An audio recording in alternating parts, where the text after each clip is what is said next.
أيها الذين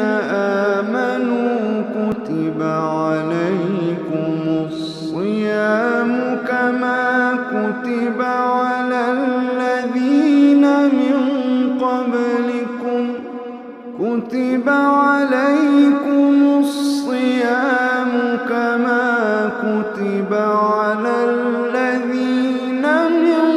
قبلكم لعلكم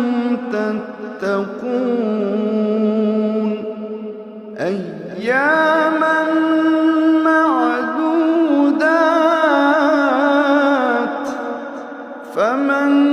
كان منكم مريضا أو على سفر فعدة من أيام أخر وعلى الذين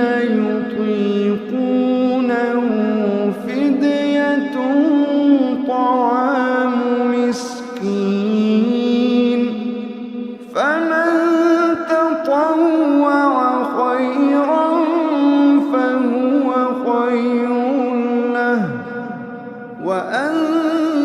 تصوموا خير